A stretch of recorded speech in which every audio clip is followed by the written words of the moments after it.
한국인의 정통 주간신문 이루서울 1313호가 발행됐습니다. 이루서울 시청자 여러분의 많은 관심과 성원 부탁드립니다. 안녕하십니까. 네, 이루서울TV 주간 박종훈입니다. 어제 저도 깜짝 놀랐는데 여기 계신 분 다 깜짝 놀랐을 것 같아요. 역사적인 일이라고 해야 될 것 같은데요. 이건 정상들끼리 번개 미팅이 이루어졌습니다. 66년 만에 판문점에서 그것도 트럼프 미국 대통령이 북한 땅까지 밟아가면서 김정은 북한 국무위원장하고 같이 여기에 또 문재인 대통령도 계시긴 하셨는데 뭔가 주인공에서는 좀 빠진 것 같아서 우리나라에서 이루어졌음에도 불구하고 좀 아쉬움이 좀 있는 그러한 만남이었습니다. 이제 후속 실무회담이 진행될 예정이라고 하는데요. 정치권도 이번 정상의 만남에 대해서는 여러 가지 평가가 엇갈리고 있습니다. 오늘 방송에서는 이번 판문점 정상회담의 의미에 대해서 이야기 나눠보겠습니다. 현근택 더불어민주당 부대변인, 조대원 자유한국당 고양정 당협위원장, 김철근 전 바른미래당 대변인 모셨습니다. 어서 오십시오. 네, 안녕하세요. 근데 운동을 좀 하신 것 같아요? 우리 조대원 위원장은 몸이 좋습니다. 제가 육사 출신이라서 운동을 좀 다 좋아하고. 군인, 그럼 육사를 졸업하시고 군대까지 갔다 오시고? 육사 졸업하면 군대는 당연히 의무적으로 가야 되죠. 그렇습니까? 예, 의무 복무하고. 의무 복무 다 하시고? 예, 제대하고 소대장, 중대장 마치고. 대위, 소령까지 하셨나요? 대위까지 하셨습니다. 대위까지. 예. 제가 이 5년을 좀 빡세게 했습니다.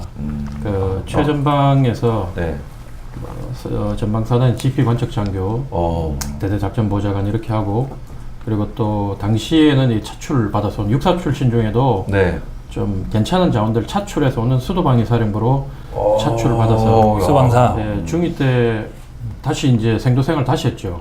이 수방사는 당시에 이제 공기가 아주 셌습니다. 그래서 빠따도 맞고 이러면서 신원식 장군 이런 거랑 같이 하셨나요? 그 이후에 하셨죠? 그 당시에 도일규 사령관 이런 분들 이런 분들하고 같이 49기면 몇 군번이에요?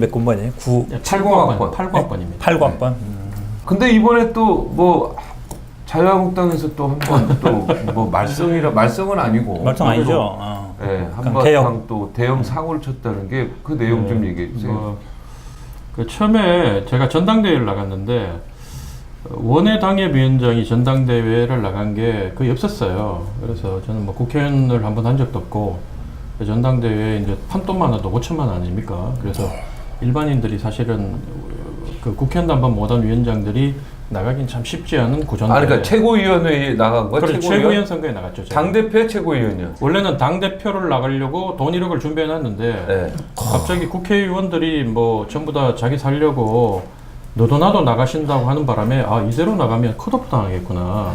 그러면 저는 연설이 자신 있고 제가 이 연설 한번 해보려고 이 정치권 들어온 15년 동안 남의 연설을 수천 번 들으면서 노무현 대통령 연설 심지어 저 민주당의 이동학 그 청년 연설까지 들으면서 제가 준비를 해서 해왔는데 5천만 원 내고 연설 한 번 하려고 했는데 어쨌든 완주를 해서 총 5번 연설을 했죠.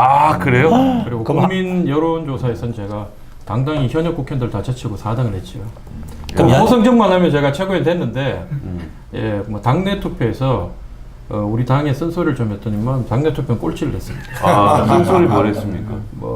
그때 준비되지 않은 말이었는데 여러분들이 김진태 외칠 때마다 제가 속으로 무슨 생각했냐면 제발 좀 김진태 데리고 나가라. 우리가 무슨 대한애국당이냐. 여러분들은 우리 보수를 살리는 게 아니라 보수를 망치는 거다.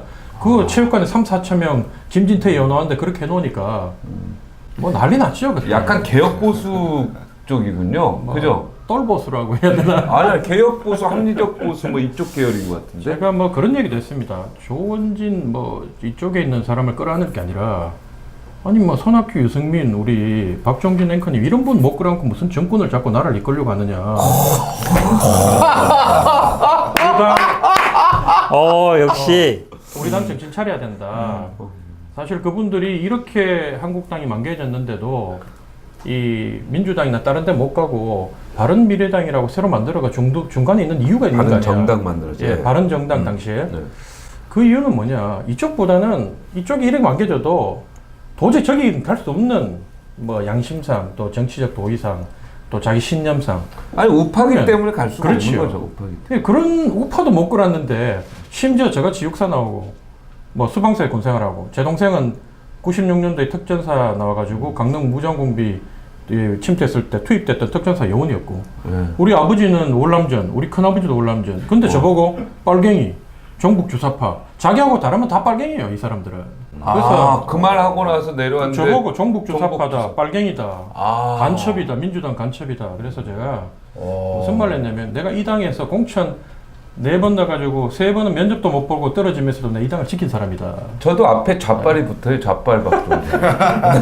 아니 근데 진짜 뭔지 모르겠어. 진짜 궁금한 게 있었어요. 사실 네. 방송에 나오기로 해서 네. 어쨌든 이제 군 육사라면 이제 기본적으로 군을 염두에 뒀을 텐데 15년 됐다는 얘기 들으니까 이제 깜짝 놀랐거든요. 그러니까 최근에 들어온 줄 알았는데 15년 됐다 그러면 굉장히 군대 나오고 제대하고 뭐 얼마 있다가 바로 이제 정치에 발을 들여드린 형태 같은데 예. 그것도 뭐 계기라든지 아니면 뭐 정치를 하게 된 뭐 이유라든지 그런 게 좀 있을 것 같은데요. 뭐 정치는 어릴 때 제가 뭐 자세하게 말씀드린 게 그렇고 13살 때부터 정치적 꿈을 키웠고 그래서 육사를 갔군요. 그렇죠. 쿠데타를 한번 하려고. 그리고 제가 쓴 책이 나는 왜 이렇게 대통령이군요. 제가 여기 오기 전에 안 그래도 이 방송에 대해서 뭐 섭외를 받고 사실은 한 3번 정도 나오라는 얘기가 있었는데 뭐 시간도 안 맞고 상황도 안 맞아가고 그렇게 안 나왔는데 이 더 이상 이 빼면 우리 존경하는 뭐 박종진 앵커님만 찍혀서 이제 한국 사회에서는 이 방송계나 이 정치권에서 내가 살아남지 못하겠구나. 그렇죠. 생각 잘했습니다. 얼굴은 뵙고 해야 네. 되겠다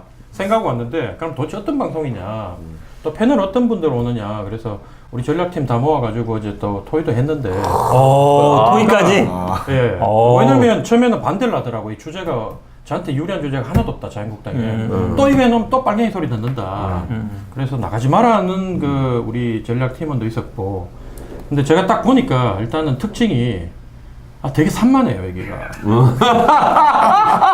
한 방송 제가 많이 나가봤는데 뭐 정청래 선배님하고 또 1대1도 붙어보고 했는데 정신이 없어요 제가 여기서. 그래서 좀 너무 막 말씀을 많이 하니까 내가 언제 들어가야 될지 나와야 될지 모르니 오늘은 지금 내가 처음에 이렇게 막 귀에 팍팍 들려.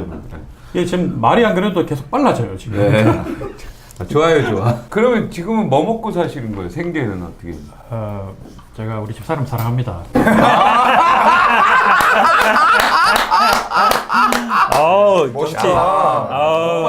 정치해도 되겠다. 이거 복 받은 사람이야. 멋있어. 또 미국에 동생이 있습니다.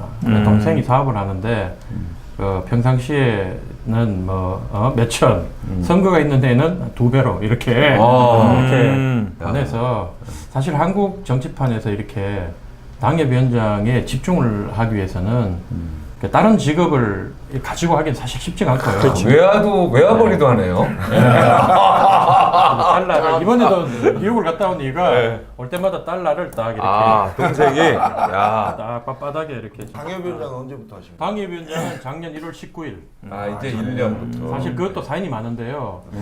그러면 그러면 누가 시켜줬어요? 홍준표 대표가 시켜줬어요? 그건 아니죠. 원래 정치권에서 이 당협위원장 될 때까지는 보통 계보를 잡아야 된다. 누군가 조금이라도 말이라도 그렇죠. 한마디 건네주는 보태주는 사람이 있어야 위원장을 하는데 네. 아마 단 한 명도 줄을 서지 않고 네 마음대로 해가지고 당협위원장 된 최초 사례다? 최초다. 그 대단히 인정한다. 임명권자는 홍준표. 당협위원장하고 공천 받는 건 별개인 건 알죠? 별개다. 정말 별개입니다. 그거라고 이렇게 뭐 관계를 갖고 막 이러시면 안 느끼네. 우리가 또 공천 경험 아주 쓰라린 경험을 해봤기 때문에. 제가 늘 우리 당이 하는 말이 있습니다. 여기도 마찬가지고 방송이나 경험은 뭐 50% 가능성은 있어요. 50%? 네. 그것도 굉장히 높게 본 저는 거예요. 방송에 나왔을 때 늘 하는 말이 내같이 바른 말을 하고 민심을 전달하고도 잘리지 않는다는 걸 내가 보여주겠다. 사실은 당무검사도 저희가 뭐 홍준표 대표였죠, 김병준 비대위원장, 그 다음에 이제 황교안 대표 격동기를 거쳐서 당협위원장 특히 힘없는 서울의 수도권 원외위원장들은 뭐 정말 위원장 이 대표가 바뀔 때마다 바들바들 떨어요. 그런데 저는 요지부동 심지어 제가 그 김병준 비대위원장 때 마지막 16명 불려갈 때 제가 끌려갔어요.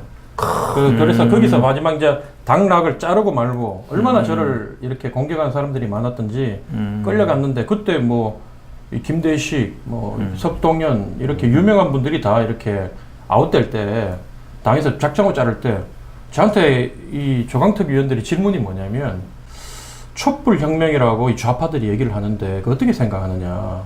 그때 제가 답변을 뭐라고 했냐면 뭐 저도 혁명이라는 말까지 붙이고 싶진 않지만 그래도 우리 국민들이 선택해서 만든 상황 아니냐. 그걸 인정하고 철저하게 반성하고 앞길로 새로운 길로 가야 된다. 그러니까 그 조강특위 위원 중에 한 분이 내가 원하는 답이 아니다. 그래서 또 제가 답변을 했어요. 그러니까 또 원하는 답이 아니다.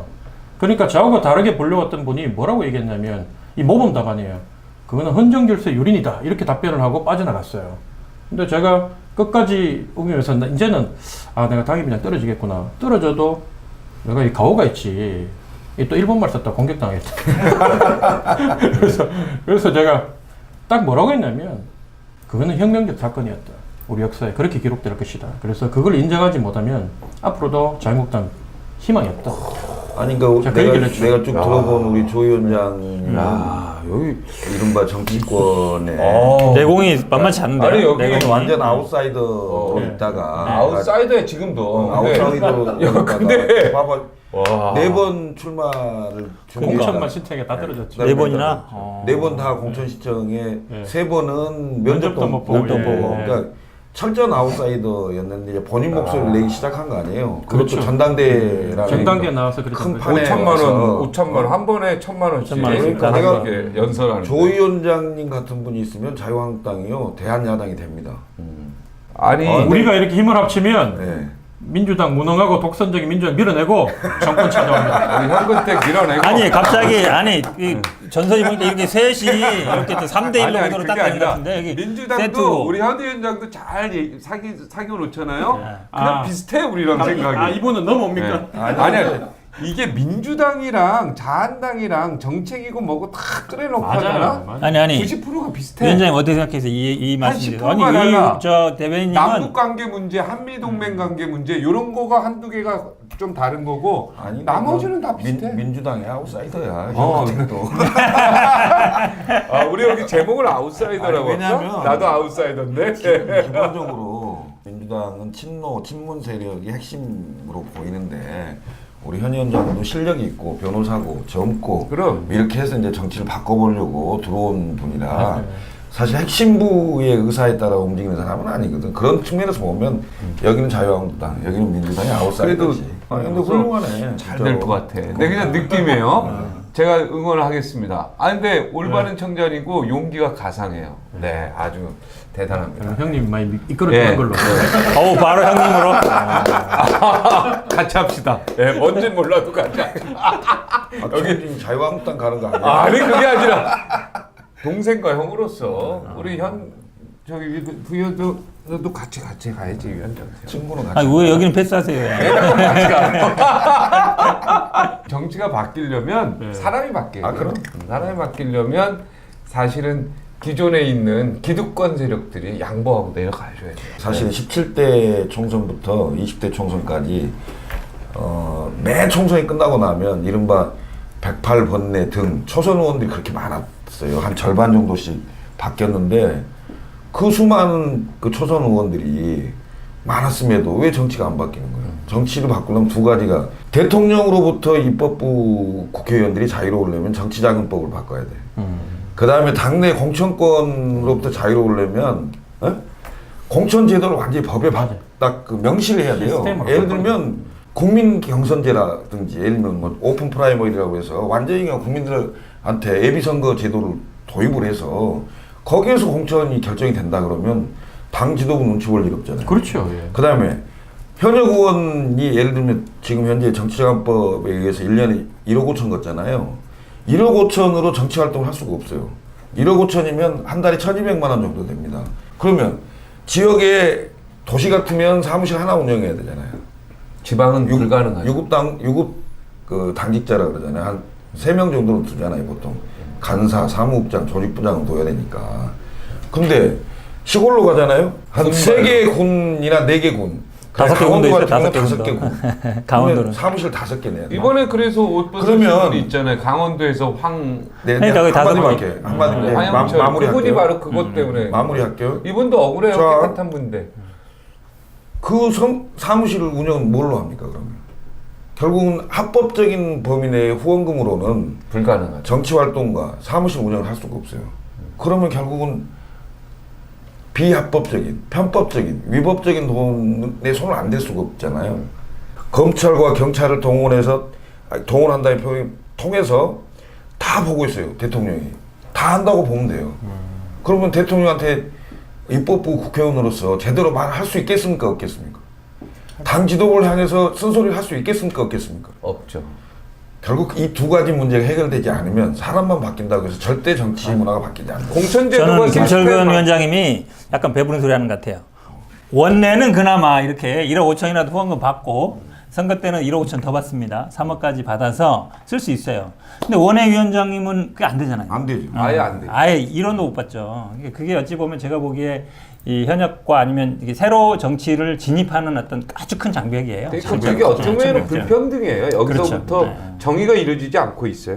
그리고 어떻게 보면 공천제도가 시스템화되면 중앙당 조직은 의미가 없어요. 외국처럼 중앙당 조직이 뭐 당대표인 게 의미가 없어요. 그렇죠. 아니 미국은 그래서 미국 당대표 없잖아요. 미국은 당 대표가 없죠. 없고 정부위원회라고 그래서 사실상 지금 우리 중앙당으로 말하면 조직위원회 정도. 그 정도. 그러니까 캠페인 조직만 있는 거고 그렇게 바뀌어야죠. 예, 그게 맞는 것 같아요. 언제까지 그 당 지도부가 공천권을 가지고 이게 되는 정치공개 날, 하는 요게 두 그렇게 개가 되냐고. 되는 날, 김정일군 우리 위원장이 얘기한 요 두 개가 되는 날, 대한민국 정치가 선진화될 수 있다. 완전히 바뀐다. 완전히 바뀐다.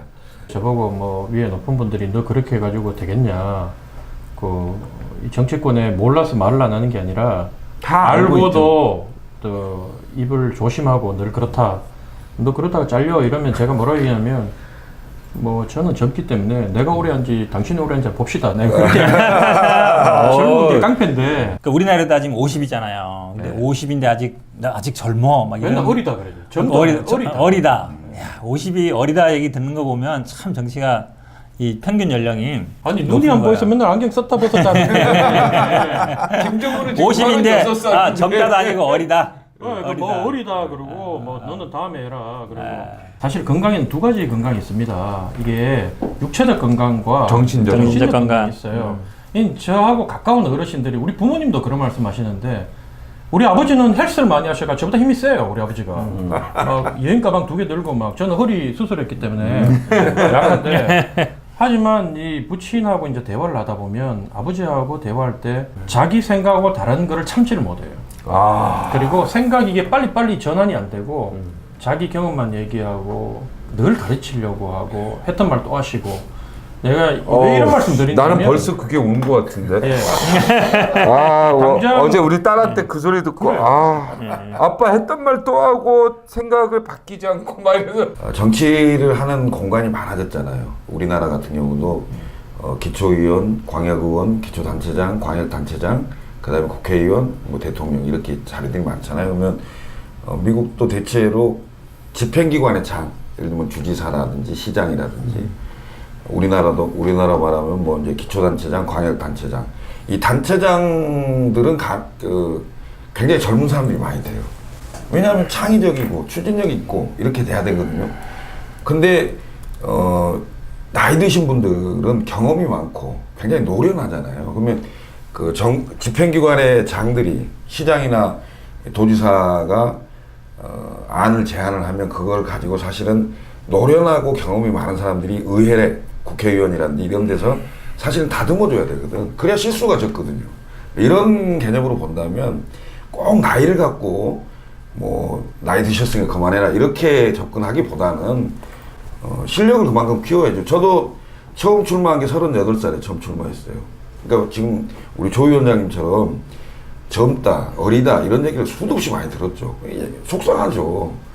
그렇지만 어느덧 제가 50대 초중반이 됐잖아요. 그러니까 이 세월은 가는 거거든요. 근데 지금 나이 드신 분들을 가지고 나이로 얘기할 게 아니라 내용으로, 실력으로 이렇게 얘기하면 된다 이렇게 봐요. 저도 이제 기초단체장 경선을 나왔는데 좀 연세가 드신 분이었어요. 저보다 한 20살 정도 많은 분이었는데 제가 계속 그분이 또 이제 군 출신이었고 저 변호사고 그러니까 나이하고 직업을 계속 내가 문자에서 언급을 했어요. 선거 홍보 어쨌든 뭐 정책상 전략상 유리하다고 보니까 굉장히 비난을 많이 들었어요. 왜 나이를 들먹이느냐. 좀 연세 드신 분들이 굉장히 불편해 하시더라고요. 그리고 그거에 대해서 그렇게 하지 말아라. 이 얘기를 전화로 문자로 엄청 오시더라고요. 그래서 제가 보기에는 그러니까 인위적으로는 안 되는 것 같아요. 그게 지금 말씀처럼 어느 정도 뭐 세력이 되든가 아니면 뭐 어떤 시대의 변화를 이렇게 바라가면서 가야지 나이 들었으니까 물러나라. 이거에 대해서는 아마 똑같이 나이가 들었을 때 그 얘기를 들으면 굉장히 기분이 나쁘지 않겠어요? 그렇죠. 나이 얘기를 굳이 할 필요가 없고 그리고 또 나이 많다 해서 뭐 노인이라고 할 수도 없고 나이와 뭐라 육체나 정신적인 또 건강한 사람도 있으니까 그걸 꼭 자로 이렇게 잴 수는 없는 것 같아요. 이제 본 토론합시다. 하여튼 이 부분은 민감한 얘기인데 하여튼 뭐 여기까지만 하는 걸로 하고 자 어때요? 그 번개 그래도 멋있다는 생각은 좀 들었어요. 정상들이 막 번개 미팅에서 하루 전날에서 탁 만나서 하고 뭐 그 내용이 어찌 됐든 그 자체로 봤을 때는 야 뭐 진짜 뭔가 하루아침에 통일도 될 수 있겠다는 생각도 갑자기 들었고 저는 좀 많은 생각들이 들었는데 저도 이런 생각이 들었어요. 만약에 트럼프 대통령이 제안을 했는데 김정은 위원장이 만약에 안 받았으면 어떻게 됐을까?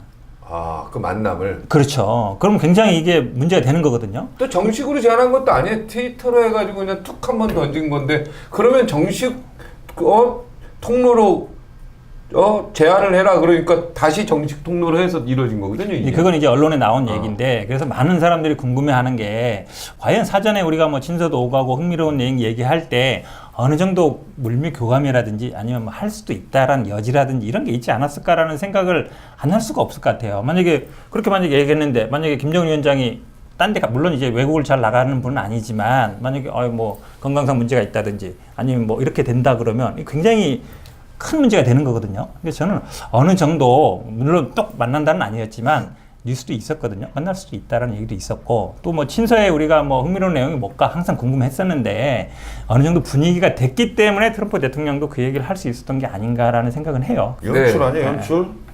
아니 저는 그렇게까지 보지 않습니다. 이게 연출로 되기에는 좀 여러 가지로 상황적으로 맞지 않는 부분들이 많이 있어서 왜냐면 모든 게 다 이게 막 이루어진 것들이 순간적으로 왜냐면 이게 언론 그 프레스 쪽에서도 너무 당혹해가지고 아무것도 막 그냥 막 카메라들 전부 다 흔들리면서 자꾸 이런 모습들 보면서 이거 전혀 준비가 안 됐었구나 이런 생각이 좀 많이 들어요. 아니 나는 다르게 보는 게 뭐냐면 특히 이제 북한 지도자가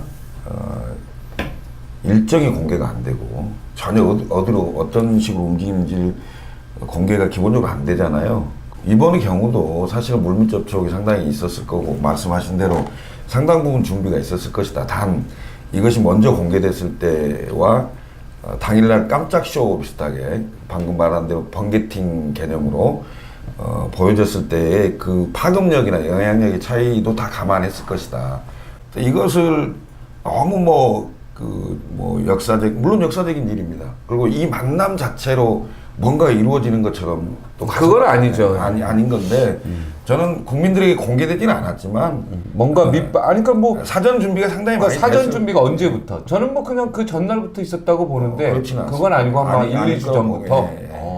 저도 100% 이제 연출이라고 말씀드리는 건 아니고요. 그러니까 말씀드리는 것처럼 어느 정도 분위기는 왜냐면 우리가 항상 언론에 나와서도 만날까 안 만날까 항상 이제 전망을 했었잖아요. 그렇죠. 그리고 우리 그 친서를 오갈 때에도 뭔가 어쨌든 얘기가 있는 게 아닌가. 그런 어느 정도 분위기 형성은 됐기 때문에 제가 보기에 트럼프 대통령이 제안을 한 것 같아요. 우리 어떻게 보세요? 감동이었죠. 감동인데 어떤 감동이었냐면 그 예전에 우리가 브로드웨이 뮤지컬을 그동안 한국판으로 수입해서 한국 배우들이 하는 뮤지컬을 보다가 꼭 이제 브로드웨이 가서 직접 머리가 노랗고 까맣고 이런 뮤지컬 원판 배우들이 하는 그런 쇼를 제대로 봤다. 우리나라 국민이라면 누구나 평화 통일을 바라고 비핵화가 이루어지고 남북이 저렇게 자유롭게 왕래를 하고 특히 저희 같은 경우는 또 지역이 파주, 일산 요 접경 지역이기 때문에 남북 경협이 중단되면서 고통받는 분들이 많거든요. 그래서 안 그래도 지금 국내 경제가 너무 나쁘고 뭐 이 정부가 어떤 경제를 획기적으로 바꿔줄 능력도 없어 보이고 그러면 남북 경협이라도 좀 돼서 이게 뭔가 물꼬를 좀 터줬으면 좋겠다. 이런 기대를 뭐 여든 야든 가릴 것 없이 딱 민심만 바라보면 민생만 바라보면 그게 보여요. 근데 저게 과연 그렇게 우리가 바라는 것처럼 비핵화로 연결이 되고 또 경협으로 연결이 되고 나중에 통일의 물꼬를 놓는 기초가 될 것인지 그건 좀 더 지켜봐야 된다. 어느 부분이 감동적이었어요 어제?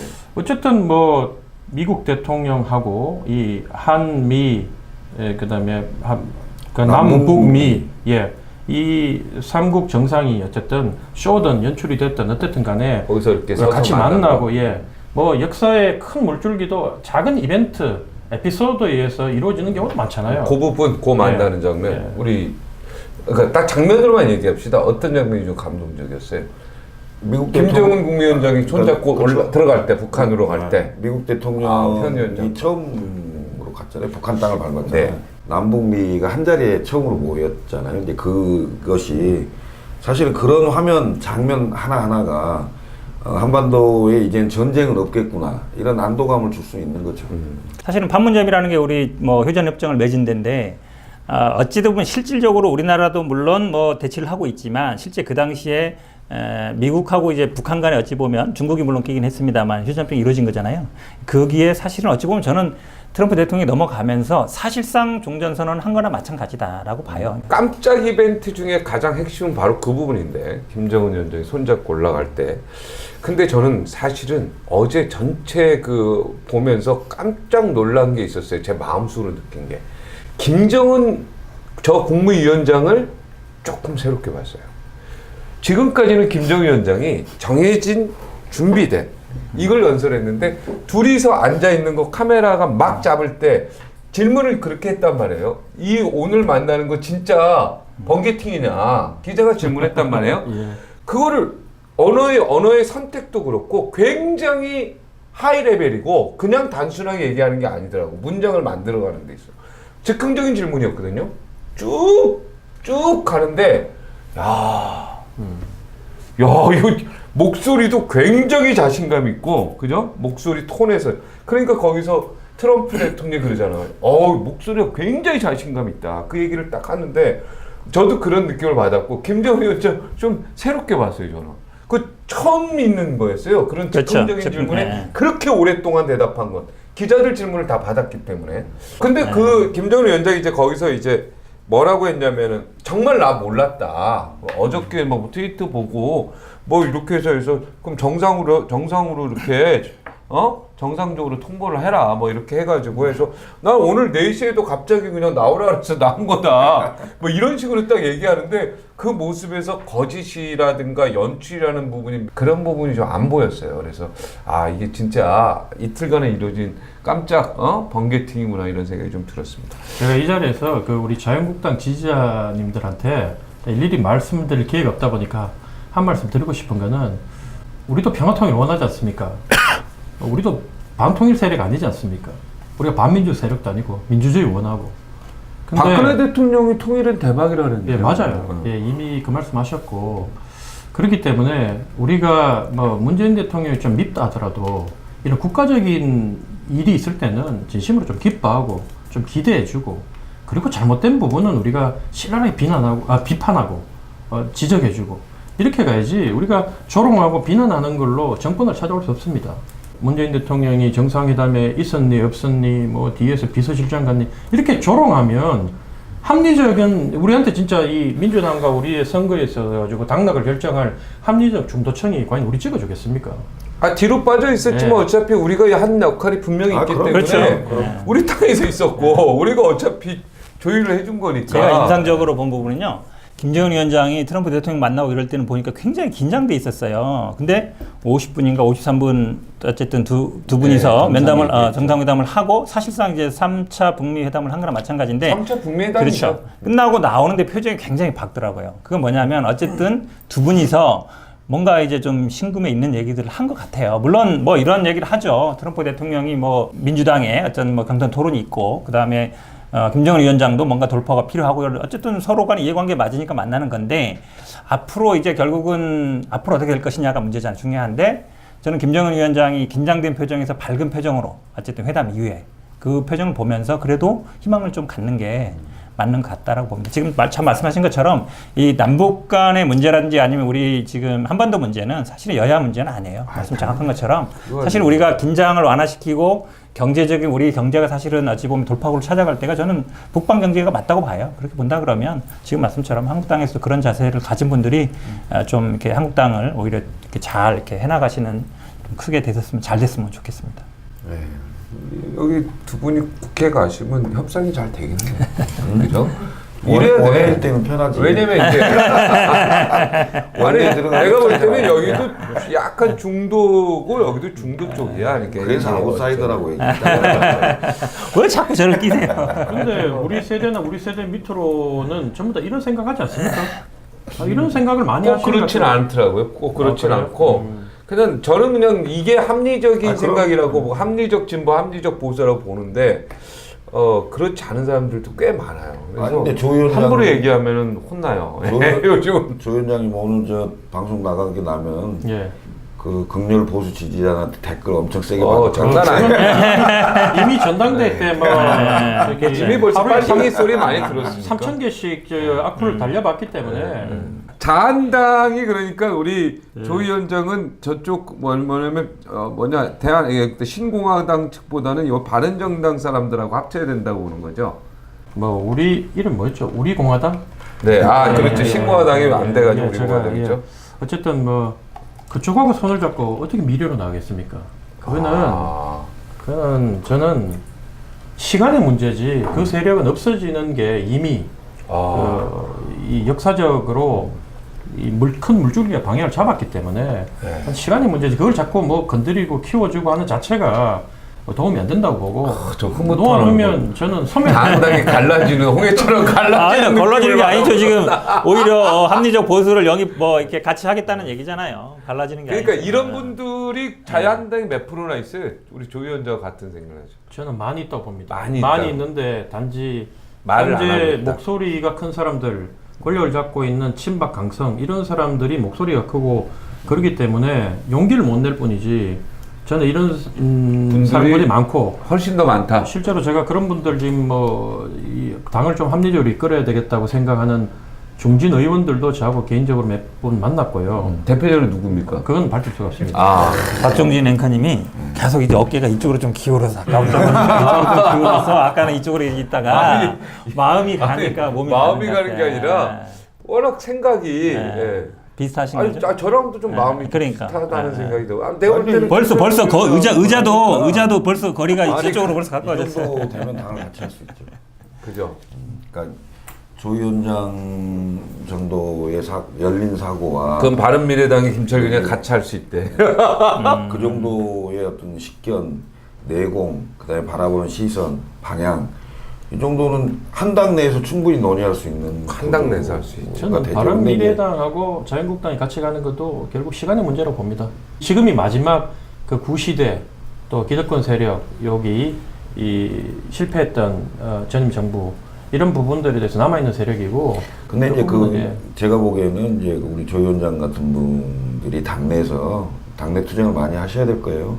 그리고 실제로 변화된 모습이 또 조 위원장님 같은 분들이 다수가 되지 않으면 절대 바른미래당하고 합칠 생각하지 마세요. 그래도 뭐 말씀하신 건 이미 총선이 이제 10개월 앞으로 다가왔고 총선에서 뭐 이 주제도 나오지만 우리 당이 100석 미만으로 내려가고 당이 이 중도를 끌어안고 어쨌든 수도권에서 122석 중에 우리가 그래도 3분의 1 이상은 얻어야 되는데 40석 이상은 얻어야 될 건데 그 제가 봤을 땐 현재 뭐 한 20석 미만 얻을 것 같거든요. 근데 뭐 당에서 와가지고 전부 다 큰 소리 치면서 우리가 무조건 이긴다. 뭐 이 정부 원치 못하니까 이긴다는데 그거는 아주 분석을 잘못한 순진한 발상이고 정당 혐오도가 지금 민주당 41%, 자유한국당 66%, 절대로 자유한국당을 찍지 않겠다는 사람이 66%나 되는 상황에서 34% 가지고 선거 이길 수 있느냐.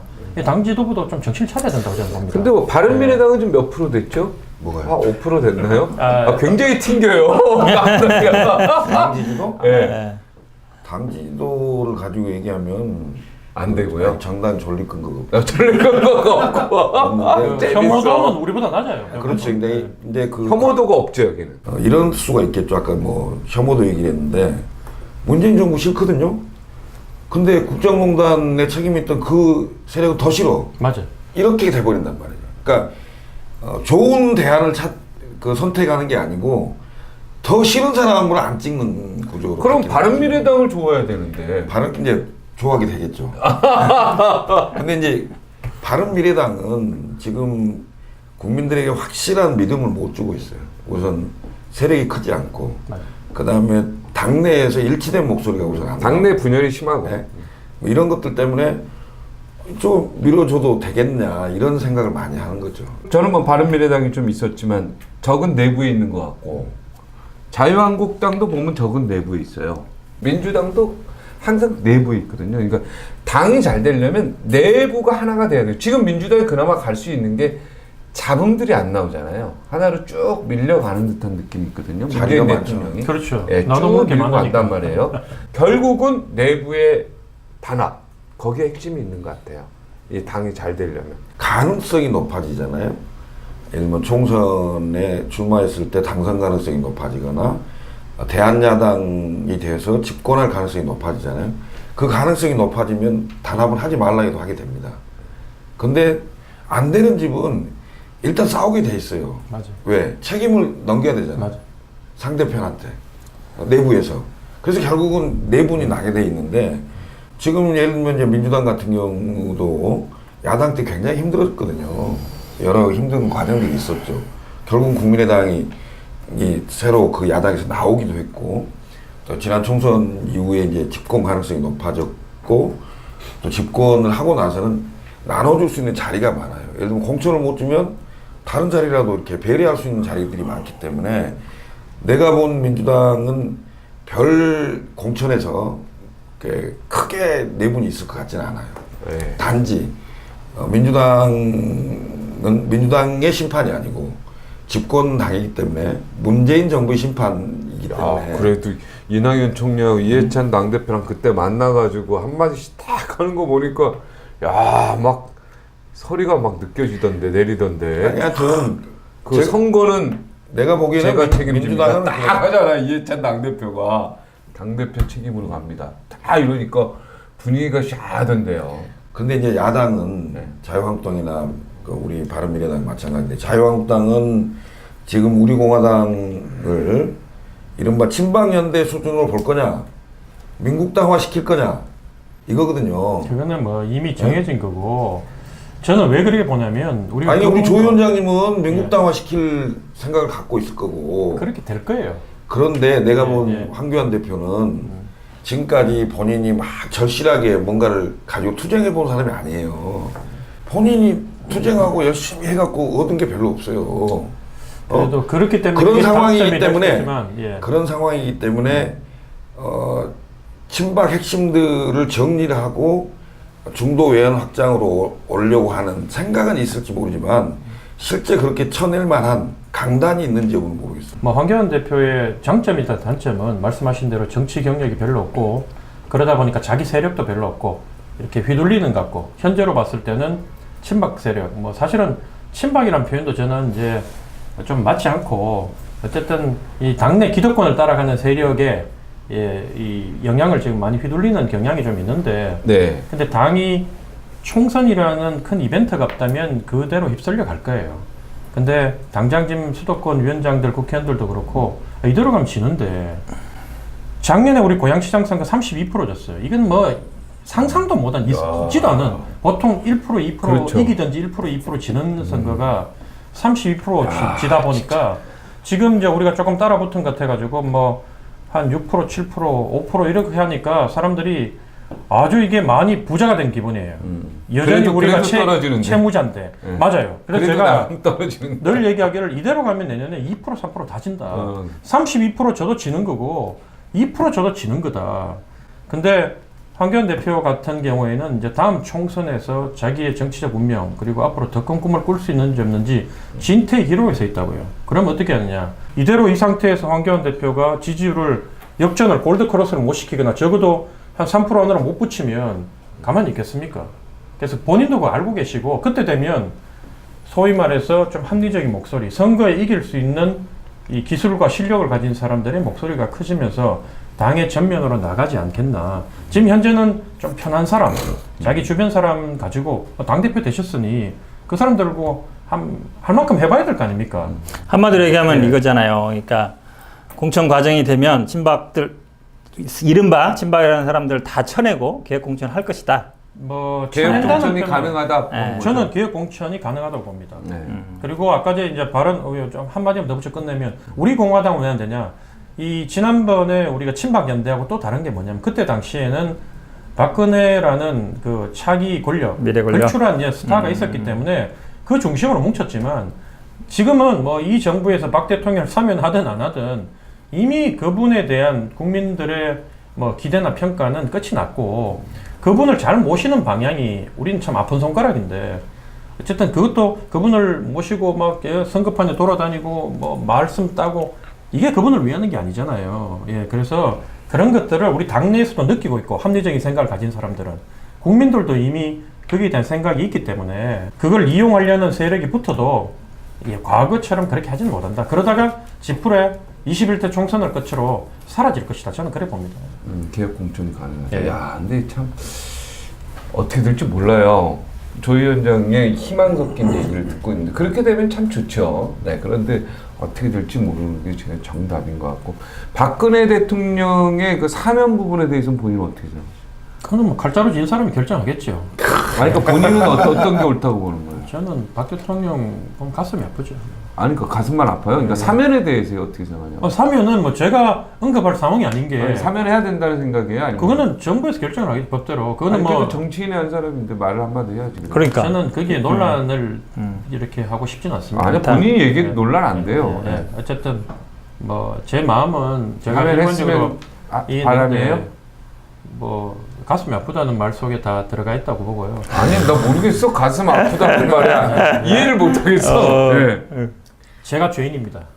아, 그렇게 제가- 얘기하죠. 사면은 해야죠. 저는 개인적으로 사면해야 된다 생각하는데 왜 의견을 똑바로 안 내죠, 저처럼? 박근혜 대통령의 저는 사면해야 된다고 생각해요. 사면을 가지고 정치적으로 활용을 안 했으면 좋겠어요. 예, 맞아요. 그렇지. 활용을 안 하는 건 그건 정답이고 근데 그러나 지금 너무 힘드시고 2년 넘었으니까 나는 사면했으면 우선 이제 좋겠어요. 사면할 수 있는 조건이 돼야 되겠죠. 제가 봤을 때는 이제 이 정부도 그 굉장히 고심을 하겠죠. 근데 이게 정무적인 판단을 가능하면 좀 비껴서서 그렇죠. 뭐 다른 판단을 좀 해줬으면 좋겠어요. 근데 이게 이 큰 호재를 분명히 민주당과 문재인 정부는 이용할 정치적으로 것이다. 활용할 가능성이 있는데 그게 총선 전일지 대선 전에 할지는 잘 모르겠습니다만은 조건이 어느 정도 되는 상황이라면 뭐 사면을 해줘도 저는 아니 뭐 정치적 이걸 다 떠나서 저는 박근혜 대통령이 어찌 됐든 거기서 지금 2년 넘게 있었으니까 사면하는 게 책임지심 측면에서도 맞다. 저는 그렇게 생각해요. 나는 그 이걸 논리적으로 정치적 활용을 이걸 떠나서 논리적인 모순인 게 사실은 이제 사면을 계속 얘기하면서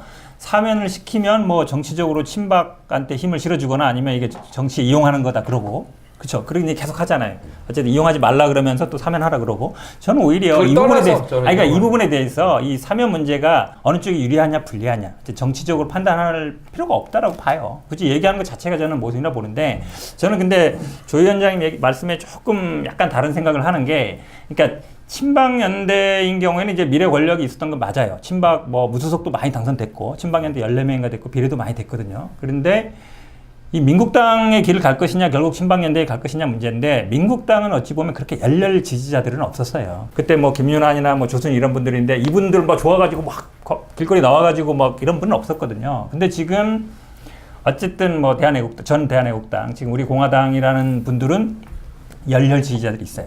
정치라는 건 다 아시겠지만 반대하는 사람도 뭐 있으면 안 되지만 아주 극소수라도 굉장히 열렬하게 지지하는 분들이 있으면 그분들이 힘을 받습니다. 사실은 어느 정도는 그런 면에서 본다 그러면 민국당하고는 좀 다르다라고 보고 지금 이제 황교안 대표의 길은 사실은 어찌 보면 지금 뭐 예전에 지금 뭐 홍준표 대표랑 비교하는데 홍준표 대표는 사실은 저는 비교 대상은 아니라고 보고요. 오히려 이해창 대표의 길을 가느냐 마느냐 이제 그 정도 이제 이해창 대표는 어쨌든 대권에 2번 나갔고 물론 홍준표 대표도 나갔습니다만 그 정도 지금처럼 뭐 지지를 받는 건 아니었기 때문에 만약에 황교안 대표가 총선에서 개혁 공천을 하고 본인이 어쨌든 총선을 승리로 이끌면 그 다음에 길이 열리는 거예요. 근데 말씀처럼 만약에 그게 안 된다 그러면 저는 뭐 이해창 전 대표의 길을 또 또 못 간다 오히려라고 보는데 뭐 지금 말씀처럼 만약에 뭐 개혁공천을 한다 그러면 저는 그런 게 우리 당한테도 자극제가 된다고 보거든요. 개혁공천을 하면 당연히 우리 당도 개혁공천을 할 수밖에 없는 것이고 저는 그게 어쨌든 우리나라 정치를 좀 더 발전으로 이끌 것이다. 이게 좀 잘못 알고 있는 게 이 대한애국당에 열렬 지지자가 있다. 그러면 안 됩니다. 제가 작년 지방선거 때 이제 우리 당 후보 제가 공천한 분들 지지 연설하기 위해서 올라와서 마이크를 잡고 우리 당 잘못됐다. 막말 사죄하고 반성한다. 남북 정상회담 환영해야 된다. 북핵 폐기만 이루면 된다. 그 다음에 뭐 문재인 대통령 취임 1주년 축하 현수막에다가 그리고 경제도 좀 살려주세요. 뭐 이런 거 썼거든요. 적폐청산 찬성하고 지지합니다. 고양시 8년 민주당 8년 적폐도 꼭 공정하고 철저히. 그럼 민주당은 기겁했어요. 제가 핵심만 찌르니까. 근데 이거를 대한애국당 분들이 보고 어떻게 반응을 하느냐. 제가 연설하고 딱 내려오니까 할아버지 한 분이 저한테 오시더니만 손을 탁 잡더라고요. 조 위원장 말씀 잘 들었다. 정말 희망이 보인다. 그러면서 꼭 우리 조원진 대표 한번 만나보라. 이 말은 뭐냐? 이게 의미심장한 말이에요. 지금 대한애국당에 있고 뭐 우리 공화당이라고 있는 곳에 계신 분들이 상당수가 상실감 때문에, 허전함 때문에 아니 당이 찌그러지고 하늘과 같았던 우리 지도자가 뭐 박근혜 대통령이 이렇게 추락하고 당이 만개해지고 난 뒤에 도무지 여기 애들이 지리멸렬해 보이고 그 당에 있는 사람들은 아니면 싸우려면 확실히 싸우든지 이것도 아니고 저것도 아닌 상태에서 가장 큰 소위 말해서 우리의 명예를 회복하고 민주당한테 보복하는 길은 이제 이분들이 생각할 때 정권을 찾아간 거다. 다들 느끼는 거예요. 그런데 조원진, 뭐 홍원종, 이런 김진태 이런 사람으로 과연 정권을 찾아 그분들도 생각을 안 해요. 근데 자유한국당 그러니까 그분들이 많은 숫자들이 사실은 그 황교안 대표를 밀은 거 아닙니까?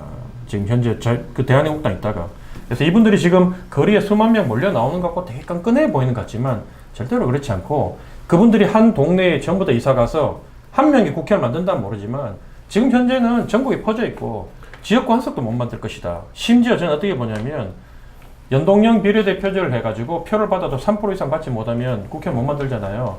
뭐 10석 이렇게 그러니까 민국당처럼 갈 것이다. 네, 저는 그렇게 여기는 또 민국당의 그런 분위기는 아닐 것이다. 근데 그거는 내년 총선 결과를 보고 얘기합시다. 우리끼리 뭐 그 미래에 대한 얘기 해봤자 탁상 공론밖에 안 되니까.